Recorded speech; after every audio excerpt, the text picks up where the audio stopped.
પ્રિય દર્શક મિત્રો, સ્તવન કાર્યક્રમમાં હું આપ સૌનું હાર્દિક સ્વાગત કરું છું. છેલ્લા કાર્યક્રમમાં આપણે શીખ્યા હતા કે ઈશ્વરની વ્યવસ્થા તેમની પવિત્રતાને પ્રગટ કરે છે. 10 આજ્ઞાઓ એક અરીસાની જેમ કાર્ય કરે છે, જે આપણને આપણું પાપ બતાવે છે અને ઈશ્વરની કૃપા તથા ઉદ્ધારની વ્યવસ્થા તરફ દોરી જાય છે. મિત્રો, આજના કાર્યક્રમમાં આપણે નિર્ગમન 20:8-26 અભ્યાસક્રમમાં આગળ વધીશું. તેમાં સિનાઈ પર્વત પર ઈશ્વરની અદ્ભુત હાજરી, લોકોની પ્રતિક્રિયા તથા વેદી સંબંધી ઈશ્વરની સૂચનાઓને જાણીશું. આ ભાગો ઈશ્વરની પવિત્રતાને પ્રગટ કરે છે અને સાથે સાથે તેમની કૃપાળુ વ્યવસ્થાને પણ દર્શાવે છે.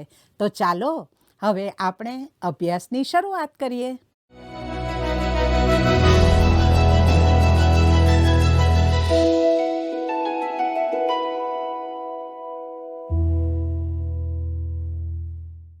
સલામ દર્શક મિત્રો. ગત અભ્યાસમાં આપણે નિર્ગમનના 20મા અધ્યાયમાંથી પ્રથમ 3 આજ્ઞાઓનો અભ્યાસ કર્યો હતો. વહાલાઓ, આજે આપણે નિર્ગમન 20 તેની 8-26 કલમોનો અભ્યાસ કરીશું.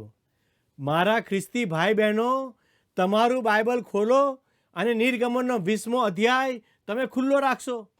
હવે 4થી આજ્ઞાથી આજનો અભ્યાસ શરૂ કરીએ.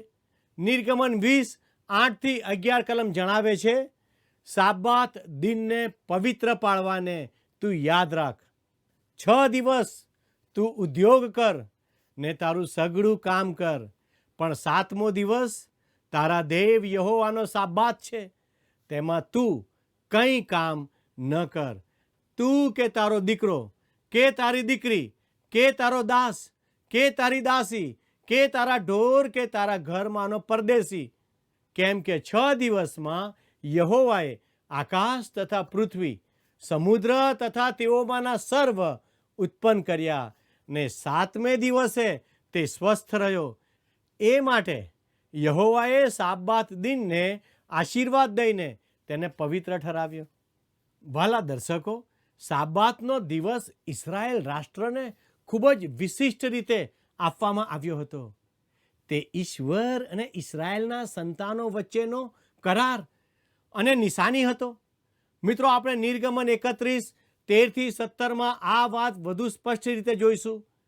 મારા મત પ્રમાણે ચોક્કસ કયો દિવસ છે તે મહત્વની બાબત નથી. મિત્રો, કેલેન્ડરમાં થયેલા અનેક ફેરફારોને કારણે આજનો 7મો દિવસ ખરેખર પ્રાચીન શનિવાર જ છે કે નહીં તે નિશ્ચિતપણે કહી શકાય તેમ નથી. પરંતુ આ મુદ્દો મુખ્ય નથી. આપણા માટે મહત્વનું એ છે કે આપણે અઠવાડિયાનો પહેલો દિવસ માનીએ છીએ, કારણ કે આપણા પ્રભુ ઈસુ ખ્રિસ્ત તે દિવસે મૃત્યુમાંથી સજીવન થયા હતા. નિર્ગમનના પુસ્તકમાં આગળ વધતા આ વિષય પર આપણે વધુ ચર્ચા કરીશું. મિત્રો, હવે આપણે એવી આજ્ઞાઓ તરફ આવીએ છીએ જે મનુષ્ય સાથેના સંબંધોને લગતી છે. તેની શરૂઆત ઘરમાંથી થાય છે. 5મી આજ્ઞા 12મી કલમમાં મળે છે. ત્યાં લખવામાં આવ્યું છે, તારા બાપનું તથા તારી માનું તું સન્માન રાખ, કે તારો દેવ યહોવા જે દેશ તને આપે છે તેમાં તારું આયુષ્ય દીર્ઘ થાય. મિત્રો, પિતા અને માતા એવા હોવા જોઈએ કે તેઓ પોતાના સંતાનોના સન્માનને લાયક બને.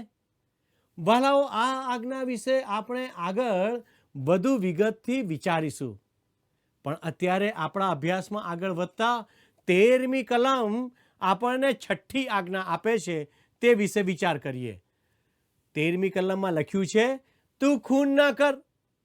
આ વચનનો ઉપયોગ ઘણા લોકો યુદ્ધના વિરોધમાં કરે છે, પરંતુ આ આજ્ઞા રાષ્ટ્રને નહીં પણ વ્યક્તિને આપવામાં આવી હતી. એક વ્યક્તિએ બીજી વ્યક્તિની હત્યા ન કરવી જોઈએ. કોઈ વ્યક્તિ પોતાની રીતે જઈને બીજા માણસનો જીવ લઈ શકે નહીં. તું ખૂન ન કર નો અર્થ સૈનિક સેવા કે ગુનેગારને કાયદેસર સજા આપવા સાથે જોડાયેલો નથી. સરકાર અને રાષ્ટ્રોને માનવ જીવનનું રક્ષણ કરવા માટે સત્તા આપવામાં આવી છે. મિત્રો, અહીં વ્યક્તિગત હત્યા એટલે કે ખૂન વિશે વાત કરવામાં આવી છે. ભલા મિત્રો, પ્રભુ ઈસુ ખ્રિસ્તે શીખવ્યું કે ખૂનની શરૂઆત ક્રોધથી થાય છે. તેથી આપણે આપણા ભાઈ પર ક્રોધ પણ ન રાખવો જોઈએ. મિત્રો, 7મી આજ્ઞા 14મી કલમમાં મળે છે, તું વ્યભિચાર ન કર. વાલાઓ, આજે આપણે જાતીય ક્રાંતિના યુગમાં જીવીએ છીએ. જાતીય સંબંધો કોઈ નવી બાબત નથી, પરંતુ લગ્નની બહારનો સંબંધ આજે પણ વ્યભિચાર જ ગણાય છે. ઈશ્વરે આ વાત ખૂબ સ્પષ્ટ કરી છે. માણસ ભલે વિચારે કે તેણે આ આજ્ઞાને બદલી નાખી છે, પરંતુ ઈશ્વરની નજરમાં આ આજ્ઞા આજે પણ યથાવત છે. તેથી આપણે વ્યભિચારથી દૂર રહેવાનું છે. ભલા મિત્રો, 15મી કલમ આપણને 8મી આજ્ઞા જણાવે છે. ત્યાં લખ્યું છે, તું ચોરી ન કર. અહીં મને એક વિચાર આવે છે. હાલમાં જો વ્યભિચારને યોગ્ય માનવામાં આવે તો પછી ચોરીને પણ યોગ્ય માનવી જોઈએ. આ બધી આજ્ઞાઓ એકબીજા સાથે જોડાયેલી છે. જો એક ખોટી છે તો બધી ખોટી છે, અને જો એક સાચી છે તો બધી સાચી છે. 16મી કલમ 9મી આજ્ઞા જણાવે છે, તું તારા પડોશી વિરુદ્ધ જૂઠી સાક્ષી ન પૂર. મિત્રો, પડોશી વિરુદ્ધ ખોટી સાક્ષી આપવાનો અર્થ જુઠ્ઠું બોલવું છે. 10મી આજ્ઞા છે, લોભ ન રાખ. 17મી કલમમાં લખ્યું છે, તું તારા પડોશીના ઘર પર લોભ ન રાખ.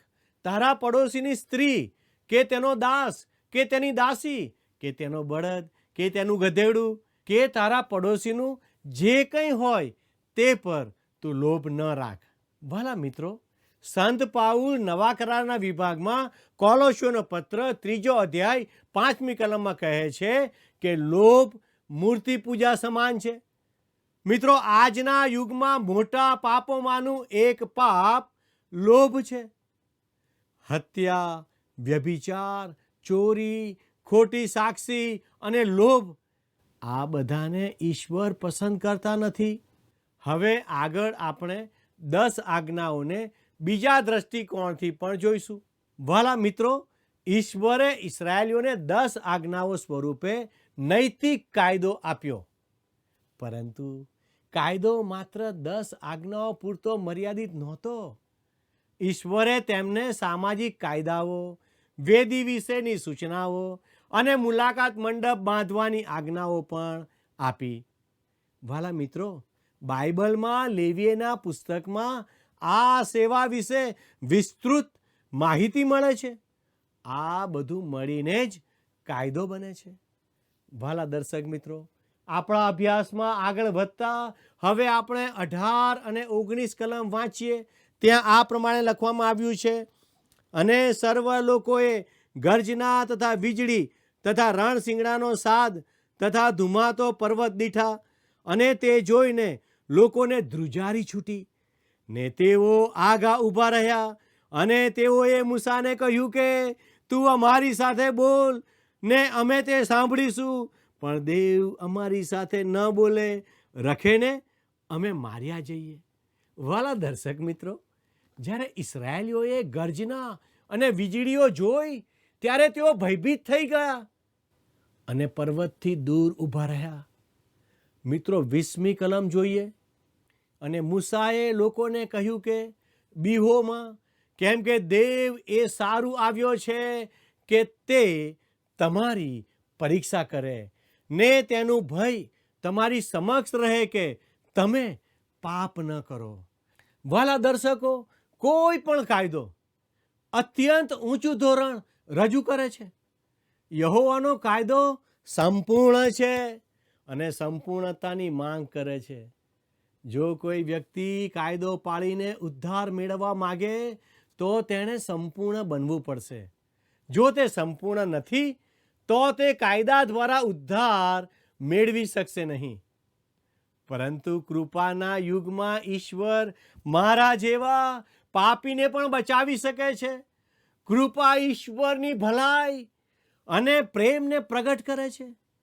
વાલા મિત્રો, 21 થી 23 કલમમાં લખ્યું છે, અને લોકો આઘા ઊભા રહ્યા ને જે ઘોર અંધકારમાં દેવ હતો તેની પાસે મૂસા ગયો. અને યહોવાએ મૂસાને કહ્યું કે ઇસ્રાયેલ પુત્રોને એમ કહે કે તમે પોતે જોયું છે કે મેં આકાશમાંથી તમારી સાથે વાત કરી છે. મારી આગળ તમારે કોઈ અન્ય દેવો કરવા નહીં. તમારે પોતાને માટે રૂપાના કે સોનાના દેવો બનાવવા નહીં. વાલા દર્શક મિત્રો, આ વાક્ય પવિત્ર શાસ્ત્ર બાઇબલમાં નોંધવામાં આવ્યું છે. મિત્રો, ઈશ્વર આ રીતે પ્રગટ થયા તેનું કારણ સ્પષ્ટ છે. તેઓ ઇસ્રાયેલીઓને સમજાવવા માંગતા હતા કે તે જીવંત અને સત્ય ઈશ્વર છે. ઇસ્રાયેલીઓ મિસરમાં મોટા થયા હતા, જ્યાં પ્રતિમાઓ અને ખોટા દેવતાઓ સર્વત્ર હતા. તેઓ સર્જનહારને બદલે સર્જિત વસ્તુઓની ઉપાસના કરતા હતા. હવે ઈશ્વર પોતાને તેમની નજીક પ્રગટ કરી રહ્યા હતા. હવે 10 આજ્ઞાઓ આપ્યા પછી મિત્રો, ઈશ્વરે વેદી વિશે સૂચનાઓ આપી. વેદી બલિદાનનું સ્થાન હતું. આ વેદી ખ્રિસ્તના વધસ્તંભ અને તેમના વહેવડાવેલા રક્ત તરફ નિર્દેશ કરે છે. વેદી ખ્રિસ્તના વધસ્તંભ અને તેમણે આપણા માટે વહેવડાવેલા લોહીનું પ્રતીક છે. આ તે જ વેદી છે જે મુલાકાત મંડપ બાંધવામાં આવે તે પહેલાં બનાવવામાં આવી હતી. વાલા દર્શક મિત્રો, એવું કહેવાય છે કે ઇસ્રાયેલીઓ તેમની દરેક મુસાફરી દરમિયાન આવી જ એક વેદી બાંધતા હતા. વાલા મિત્રો, આપણા અભ્યાસમાં આગળ વધતા આવો આપણે નિર્ગમન 20 અને તેની 24મી કલમ વાંચીએ. ત્યાં આ પ્રમાણે લખવામાં આવ્યું છે, મારે સારું તારે માટીની વેદી બનાવીને તે પર તારા દહનાર્પણ તથા તારા શાંત્યર્પણ અને તારા ઘેટા તથા તારા બળદો ચઢાવવા, અને જે સર્વ જગાએ હું મારું નામ સ્થાપીશ ત્યાં હું તારી પાસે આવીશ ને તને આશીર્વાદ દઈશ. વાલા મિત્રો, અહીં પાપ માટે અર્પણ કરવાનો ઉલ્લેખ નથી. શાંતિ અંગેનું બલિદાન દર્શાવે છે કે મનુષ્યને ઈશ્વર સાથે સમાધાન માટે બલિદાનની જરૂર છે. ખ્રિસ્તે પોતાના વધસ્તંભના રક્ત દ્વારા શાંતિ સ્થાપી. દહનાર પણ ખ્રિસ્તના સ્વભાવ, તેમની યોગ્યતા અને ઉદ્ધાર કરવાની શક્તિ તરફ નિર્દેશ કરે છે. વાલા મિત્રો, પવિત્ર શાસ્ત્ર બાઇબલમાં આ વેદી માટીની હોવી જોઈએ અને તેના પર દહનાર્પણ તથા શાંત્યાર્પણ ચઢાવવાના હતા તેવું નોંધે છે. પાપ માટેનું બલિદાન અને અપરાધ માટેના બલિદાનની વ્યવસ્થા પછીથી આપવામાં આવી. મિત્રો, આપણા અભ્યાસમાં આગળ વધીએ અને આપણે 25મી કલમ વાંચીએ. ત્યાં આ પ્રમાણે લખ્યું છે, અને જો તું મારે સારું પથ્થરની વેદી બાંધે તો તારે તે ઘડેલા પથ્થરની બાંધવી નહીં, કેમ કે જો તું તે પર તારું હથિયાર વાપરે તો તેને અશુદ્ધ કરી જાણજે. વાલા મિત્રો, અહીં એક મહત્વપૂર્ણ પાઠ શીખવા મળે છે. ઈશ્વર ઈચ્છતા હતા કે વેદી સાદી રહે. વધસ્તંભના સંદેશને ઢાંકી દે એવી માનવીય કળા, શણગાર કે દેખાવ ઈશ્વરને સ્વીકાર્ય નથી. આજે પણ દેવળની સુંદર ઇમારતો, મધુર સંગીત અને આકર્ષક કાર્યક્રમો ખરાબ નથી, પરંતુ જો આ બધું મળીને ઈસુ ખ્રિસ્ત અને તેમના વધસ્તંભના સંદેશથી આપણું ધ્યાન હટાવી દે તો ઈશ્વરને તે સ્વીકાર્ય નથી. હું પણ આ બાબતોનો વિરોધી નથી, પરંતુ જ્યારે આ બધી બાબતો વધસ્તંભના સંદેશને ઢાંકી દે છે અને વધસ્તંભ પર આપણા માટે મૃત્યુ પામેલા પ્રભુ ઈસુ ખ્રિસ્ત તરફથી લોકોનું ધ્યાન હટાવી દે છે, ત્યારે તે ઈશ્વરને અપ્રિય લાગે છે. મિત્રો, ઈશ્વર એવું થવા દેવા માગતા નથી. જ્યારે સંત પાઉલ કરિન્થ શહેરમાં પહોંચ્યો ત્યારે તેણે જોયું કે ત્યાંના લોકો તત્વચિંતનમાં ખૂબ રસ ધરાવતા હતા. જ્યારે સંત પાઉલ ત્યાં આવ્યો ત્યારે આવા કહેવાતા વિદ્વાનો તેમની સાથે ચર્ચા, વાદ વિવાદ અને પોતાની બુદ્ધિમત્તા દર્શાવવા ઉત્સુક હતા. મિત્રો, કરિન્થના લોકો અનેક પ્રકારના વિચારોમાં ભટકી રહ્યા હતા. આવો જ અનુભવ સંત પાઉલને એથેન્સમાં પણ થયો હતો. તેથી સંત પાઉલે 1 કોરિન્થી 2:2 કરિન્થના લોકોને કહ્યું, કેમ કે ઈસુ ખ્રિસ્ત અને તે વધસ્તંભે જડાયેલો, તે સિવાય હું તમારી સાથે રહીને બીજું કંઈ જ ન જાણું એવો મેં નિશ્ચય કર્યો. વાલા દર્શક મિત્રો, જો ઈસુ ખ્રિસ્ત અને તેમનો વધસ્તંભ સંદેશામાંથી દૂર થઈ જાય તો ભલે મંડળી ગમે તેટલી સુંદર હોય, સંગીત મધુર હોય કે ઉપદેશક કેટલો પણ વિદ્વાન કેમ ના હોય, ઈશ્વરની નજરમાં તે માન્ય નથી. વાલા દર્શકો, 26મી કલમમાં લખ્યું છે, તેમજ તારે મારી વેદી ઉપર સીડીથી ન ચડવું, રખે ને તે ઉપર તારી નગ્નતા દેખાય. વાલા મિત્રો, તે સમયના પુરુષો સ્કર્ટ જેવા વસ્ત્રો પહેરતા હતા, તેથી પગથિયા ચડતા તેમની નગ્નતા દેખાઈ શકે. ઈશ્વર કહે છે કે તેમને માનવ શરીરની નબળાઈ જોવી નથી. તેનો આત્મિક અર્થ એ છે કે ઈશ્વરના કાર્યમાં માનવ સ્વભાવ, ગર્વ અને આત્મદર્શન માટે કોઈ સ્થાન નથી. ઈશ્વર માનવનો મહિમા નહીં, પરંતુ ખ્રિસ્તનો મહિમા ઈચ્છે છે. આપણી સેવા, ઉપદેશ અને આરાધનાનું કેન્દ્ર માણસ નહીં, પરંતુ પ્રભુ ઈસુ ખ્રિસ્ત હોવા જોઈએ. લોકો ઉપદેશકની પ્રશંસા કરે તે કરતાં વધુ મહત્વનું એ છે કે તેઓ એમ કહે કે ઈસુ કેટલા અદ્ભુત અને મહાન છે. વાલા મિત્રો, ખરેખર મંડળી અને સેવા કાર્યમાં શરીરનો નહીં, પરંતુ ખ્રિસ્તનો મહિમા થવો જોઈએ. આપણો સંદેશ હંમેશા એક જ હોવો જોઈએ કે વધસ્તંભે જડાયેલા ઈસુ ખ્રિસ્ત મારામાં મહિમા પામે. વાલા દર્શક મિત્રો, શું આપણા જીવનથી ઈશ્વરને મહિમા મળે છે? આપના તાલંતો, આપની શક્તિઓ, આપની આવડતો અને આપના નાણાંનો ઉપયોગ ઈશ્વરના માટે આપણે કરીએ છીએ અને આપણા જીવનથી ઈશ્વરને મહિમા આપીએ છીએ. ઈશ્વર એમ કરવા આપણને તેમની કૃપા આપે, એ જ મારી પ્રાર્થના છે. મિત્રો, આજે આપણે 10 આજ્ઞાઓ વિશે શીખ્યા. પ્રથમ 4 આજ્ઞાઓ માણસનો ઈશ્વર સાથેનો સંબંધ દર્શાવે છે અને 5 થી 10 આજ્ઞાઓ માણસનો માણસ સાથેનો સંબંધ દર્શાવે છે. તે યાદ રાખશો. મિત્રો, મને આશા છે કે આજનું અમારું આ પ્રસારણ આપને ગમ્યું હશે. જો આપના પ્રતિભાવો અમને જણાવશો તો અમને આનંદ થશે. તે સાથે કાર્યક્રમ સંબંધી આપને કોઈ પ્રશ્ન હોય તો તે પણ જણાવી શકો છો અને આપની પ્રાર્થના વિનંતીઓ પણ અમને મોકલી શકો છો. વાલા દર્શક મિત્રો, આવો આપણે પ્રાર્થના કરીએ. વાલા પ્રભુજી, અમે તમારો ખૂબ આભાર માનીએ છીએ, કારણ કે તમે પવિત્ર પુસ્તક બાઇબલમાં અમને 10 આજ્ઞાઓ આપી અને પવિત્ર દેવ આ આજ્ઞાઓ દ્વારા અમને મદદ કરો કે અમે અમારું જીવન શિસ્તમાં જીવીએ, તમને ગમે એ રીતે જીવીએ અને દેવ અમારા જીવન મારફતે અમે તમને મહિમા આપનારા બાળકો બનીએ. પ્રભુ, આજે તમારી કૃપા અમારી સાથે રાખો, જેથી કરીને અમે અમારા જીવનમાં આ 10 આજ્ઞાઓનું પાલન કરી શકીએ. અમારી આ પ્રાર્થના ઈસુના નામમાં માગીએ છીએ, માટે સાંભળો ને સ્વીકાર કરો. આમેન.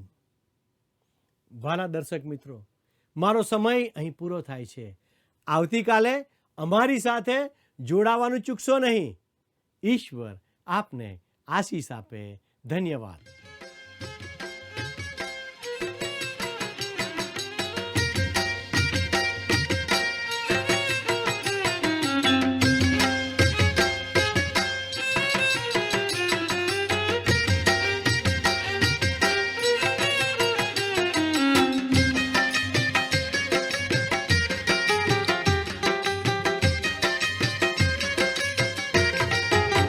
हे प्रभु यीशु सहूनो रखेवाय, चाहे आखो जगना बाय। प्रभु यीशु सबुनो रखेवाय, चाहे आखा जगना बाय। हे रंग रंगना सगळावान, दरेक नीले संभाळ। रंग रंगना सगळावान, दरेक नीले संभाळ। हे प्रभु यीशु सहूनो रखेवाय, चाहे आखो जगना बाय। प्रभु यीशु सबुनो रखेवाय, चाहे आखा जगना बाय।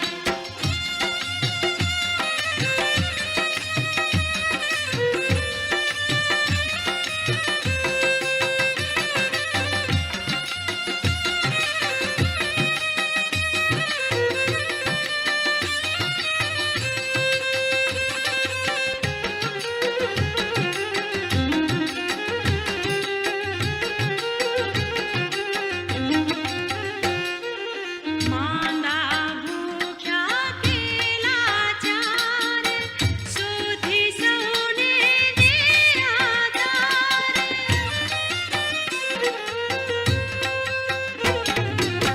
માંદા ભૂખ્યા કેલાચાર, સુધી સૌને દે આધાર। હે તેડે સૌને પોતાની પાસ આશીષ દેવાને ખાસ। तेरे सौने पोतानी पास आशीष देवाने खास। હે પ્રભુ યીશુ સહુનો રખેવાળ, ચાહે આખો જગના બાળ। प्रभु यीशु सबुनो रखेवाय, चाहे आखा जगना बाय।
મિત્રો, આજના સમગ્ર કાર્યક્રમ દરમિયાન અમારી સાથે જોડાયેલા રહેવા બદલ આપનો ખૂબ ખૂબ આભાર. મને આશા છે કે આજનો કાર્યક્રમ આપને ગમ્યો હશે. આજના અભ્યાસમાંથી આપણે શીખ્યા કે ઈશ્વરની વ્યવસ્થા તેમની પવિત્રતાને અને આપણા પાપી સ્વભાવને પ્રગટ કરે છે. 10 આજ્ઞાઓ ઉદ્ધાર મેળવવાના સાધન તરીકે નહીં, પરંતુ માનવ જીવન માટેના ઈશ્વરના સંપૂર્ણ અને ન્યાયી ધોરણ તરીકે આપવામાં આવી હતી. આપણે એ પણ શીખ્યા કે માત્ર ઈશ્વર જ આપણી આરાધના અને સમર્પણને યોગ્ય છે. આપણે ઈશ્વરના પવિત્ર નામનું સન્માન કરવું જોઈએ અને તેમની બીકમાં જીવવું જોઈએ. મિત્રો, આજના કાર્યક્રમ સંબંધી આપના પ્રતિભાવો અમને જરૂરથી મોકલી આપશો. તે માટે અમારો સંપર્ક નંબર છે 94 29 37 56 10 9429 375610. વાલા મિત્રો, આજનો પ્રશ્ન છે, 8મી આજ્ઞા કઈ છે? એ. ખૂન ન કર. બી. ચોરી ન કર. સી. જુઠ્ઠી સાક્ષી ન પૂર. ડી. લોભ ન રાખ.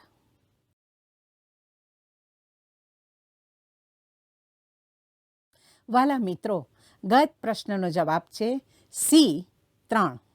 મિત્રો, આજના પ્રશ્નનો જવાબ મોકલવા માટે અમારા સંપર્ક નંબર ઉપર ઝડપથી અમને મોકલી આપશો. આભાર. શું તમને આ કાર્યક્રમ ગમ્યો? અત્યારે જ અમને મિસ કોલ કરો.